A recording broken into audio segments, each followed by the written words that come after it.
folks, Tom Barbalet here in Las Vegas, Nevada, giving a slightly more detailed version associated with the Python build. So we're in the Python build directory of Simulated Ape. You need to get Simulated Ape from gitlab.com/apesdk/simulated ape. Let's just show you what's in here. So basically, I've created a substantial library, which is the command line version of the simulation, basically with an interface that enables strings to be both put in and taken away. I can show you the code associated with that. And here are the various header files that are needed to compile it as well. It's basically a conglomerate of the ApeSDK long-term simulation and just an interface to get through to that. I can show you a bit more in a minute. So the first thing we need to do is put that library into something that we can digest through Python. There we go. And then we run a very simple script. And what the script does is basically, through C types, interfaces the ApeSM SO, which we just created, has initialization, has a quick check, and then goes through and basically passes in strings, and then based on the strings, this obviously runs the simulation as well. Once the quick check is there, then it closes the simulation. It's all very basic related stuff. So if we run Python 3, apesm.python, we get into the simulation. And this is basically the standard interface.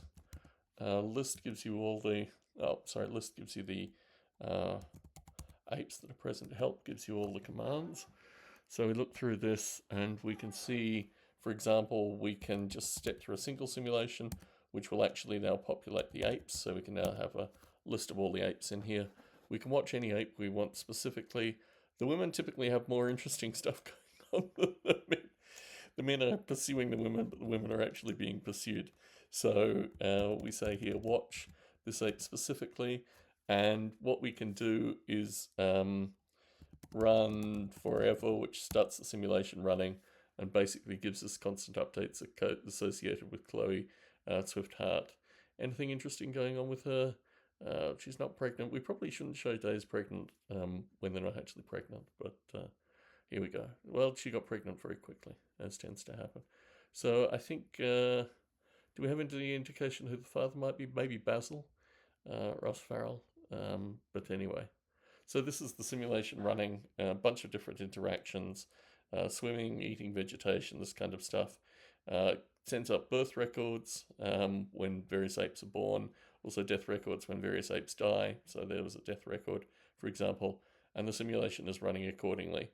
There are about half a dozen simulations. If you go to apesdk.com/doc and see the mind of the noble ape in 3 simulations, it gives you basically an indication of all, not just the cognitive simulations that are running, but all the simulations. I did remove the original cognitive simulation. I've removed various bits and pieces in order to get this running more quickly, including ApeScript and various other bits and pieces. So reduced it down to about 2/3 the size of the original simulation in order to get it up and running accordingly. So we have the simulation running currently and paying particular attention to Chloe Swift-Hart. Let's see Howard Ward and Unity Howard Ward. I wonder if they're, well, they're obviously related, but I wonder if they're siblings or parents, children in the relationship. So you get basically all the social interactions that are going on currently, plus obviously the information coming back about the internals of the specific ape, direction facing, what the current status is associated with movement, sleeping, this kind of stuff. So if we type stop, we stop the simulation, we can get an indication of where the simulation is currently. It's not running, but we're in 9 days, I think, of February. So we've actually run quite a bit. We've had a few apes die. We've got 2 juveniles currently and 125 adults. So there's a lot of monkey business going on, basically. So if we look at some of the interesting. So let's have a look at some of the folks that are of particular interest. Let's have a look at an enemy in particular. Let's have a look at Tina. So we say watch Tina, and the ape that we were looking at here was Chloe Swift Hart. So it'll be interesting to see if Chloe even rates on Tina's radar. So Chloe Swift Hart, yep, the number one enemy currently. It's not quite indicative of why Chloe Swift Hart is. It might be worthwhile actually giving indications of what's actually causing this particular relationship shift. But as you see here, we've got a bunch of grooming. It's funny because this prodding. Okay, well that's not particularly nice.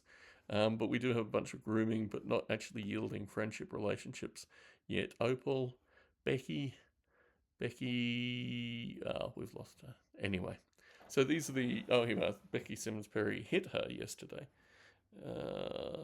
No, we're not seeing her as an enemy, so we must have other reasons of enemies. Anyway, so this is the what's called Simulated Ape now, the ApeSDK core running in Python. If you want to stop it and you want to, for example, exit the simulation, there we go. So Tom Barbalet in Las Vegas, Nevada, giving a voiceover overview of the simulation so far, and all this stuff is available through C source code in the core, and then a Python script that basically just runs the core accordingly. Let's run this thing again. Just have a look at some of the stuff that's also available that we can do through this. So, for example, we can see the memory that's used currently. Memory allocated memory. Oh, we don't have any apes running. We need to step that. And then if we do memory again, hopefully, no, we're not seeing maximum apes, but we do, no, nothing's actually changed. That's a bit curious. Perhaps something should have changed there. Anyway, I love doing these narrations because I always find bugs. So, shared brain code between apes. I've not run this one before. Let's see what idea does. Oh, that's interesting. Okay, so let's run forever. Can we watch idea? I don't think we can. Help. Let's see what idea gives us. Idea. So yes, that's a once off. Oh, you can turn the events on, which is always fun. This is basically the full soap opera. Here we go. So these are all the interactions, basically the events that are going on, mainly grooming and hitting, maybe some mating somewhere in there. But this is the interactions accordingly. There we go, went swimming. Oh, there's a bunch of stuff. Look, here we're finding bugs because there's a bunch of stuff which wasn't actually showing anything, just showing names. So clearly the events are firing without actual events behind it. Anyway, this is one of the joys of actually running the simulation in this kind of fashion, as you find these bugs accordingly. So I'll need to, look, here we go. Here's a bunch of them where they should actually be doing something, but they're not doing anything. So we'll need to go back and actually work out what's going on there and fix it accordingly. I've added a bunch of unit tests and other things recently which have uncovered some curious issues too. So, ongoing development, ongoing finding stuff, ongoing stuff associated with the simulation to work on. So it's probably a good point to actually stop this and exit and just say Tom Barbalet in Las Vegas, Nevada, signing out.